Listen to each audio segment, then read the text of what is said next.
नमस्कार दोस्तों, आपको मेरे चैनल रिपोर्ट पांडा में।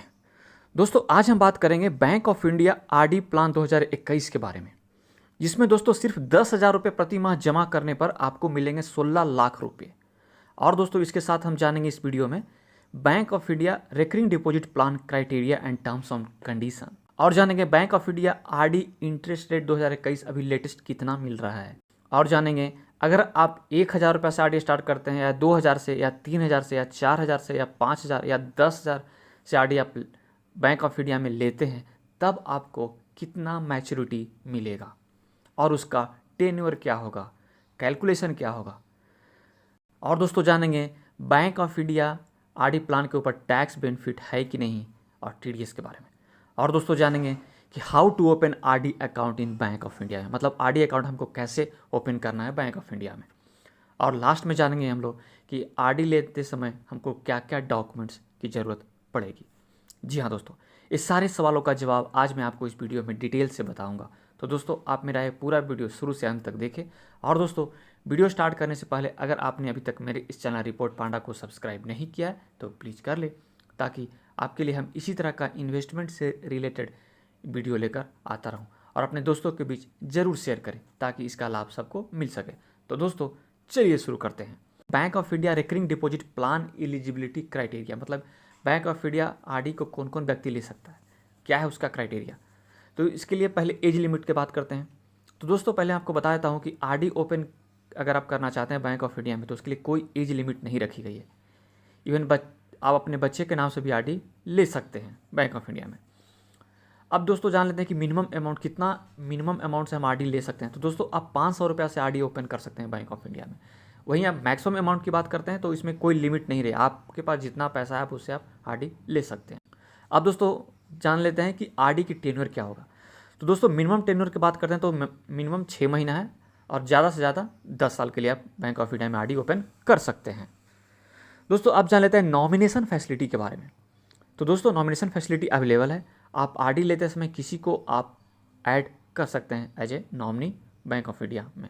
दोस्तों पेनाल्टी की बात कर लेते हैं। तो दोस्तों अगर आपने आरडी ले रखा है बैंक ऑफ इंडिया में और किसी कारणवश आपने डिपॉजिट करना भूल गया, तो उस केस में आपको पेनाल्टी भरनी पड़ेगी। जैसे एग्जाम्पल के तौर पर अगर आपने 5 साल या उससे कम का आरडी ले रखा है तो प्रति 100 रुपया 1.50 आपको पेनाल्टी देना होगा। अगर दूसरा एग्जाम्पल से अगर बात करते हैं तो अगर आपने 5 साल से ज़्यादा का आरडी ले रखा है तो प्रति 100 रुपया 2 रुपीज़ आपको पेनाल्टी देना पड़ेगा। दोस्तों अब हम जानेंगे bank of India RD interest rate 2021 latest. तो दोस्तों अगर आप 1 साल के लिए आरडी लेते हैं तो वहाँ पे जब नॉर्मल व्यक्ति के लिए जो रेट ऑफ इंटरेस्ट रखी गई है वो 5% रखी गई है, वहीं सीनियर सिटीजनों के लिए 5.50। अगर आप 2 साल के लिए लेना चाहते हैं तो नॉर्मल व्यक्ति के लिए 5.05, वहीं सीनियर सिटीजनों के लिए 5.55% है। अगर आप 3 साल से 4 साल के बीच में लेना चाहते हैं तो 5.05% नॉर्मल व्यक्ति के लिए, वहीं सीनियर सिटीजन के लिए 5.50। वहीं 5 साल से लेकर 7 साल तक ले लेते हैं आरडी तो नॉर्मल व्यक्ति के लिए 5.05%, वहीं सीनियर सिटीजनों के लिए 5.55। वहीं अगर आप 8 साल से 10 साल लेते हैं तो नॉर्मल व्यक्ति के लिए 5.05, वहीं सीनियर सिटीजन के लिए 5.55% है। दोस्तों अब हम जानेंगे returns on bank of India RD investment. अगर आप जो भी इन्वेस्टमेंट करते हैं तो उस पर आपको मैच्योरिटी कितना, रिटर्न कितना मिलेगा, अब जान लेते हैं।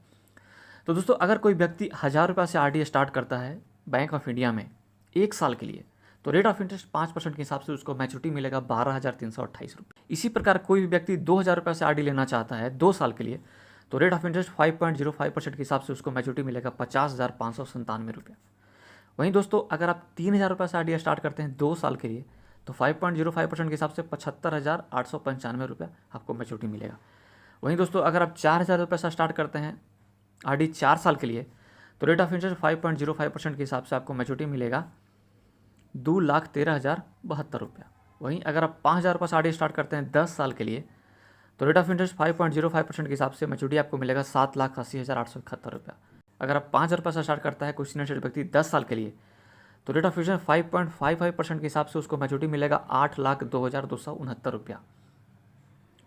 इसी प्रकार दोस्तों अगर कोई सीनियर सिटीजन व्यक्ति 10,000 की आरडी लेता है 10 साल के लिए, तो रेट ऑफ इंटरेस्ट 5.55 के हिसाब से आपका मैच्योरिटी अमाउंट बनता है 16,04,537 रुपया। तो दोस्तों अब हम जान लेते हैं टीडीएस एंड टैक्स सेविंग के बारे में। दोस्तों पहले मैं आपको क्लियर कर देना चाहता हूँ कि अगर आपको 40,000 से ज़्यादा का इंटरेस्ट बनता है इन सिंगल फाइनेंशियल ईयर तो आपका TDS कटेगा। इवन आप TDS को क्लेम भी कर सकते हैं अगर आप टैक्स के दायरे में नहीं आते हैं तो। लेकिन अगर आपने RD लेने के बाद 15G या 15H फॉर्म सबमिट कर दिया है तो आपको TDS नहीं देना पड़ेगा, मैंने आपको TDS नहीं कटेगा। और दोस्तों इसके बता देता हूँ कि इसमें टैक्स बेनिफिट नहीं रखी गई है। दोस्तों अब हम जानेंगे how to open RD account in Bank of India.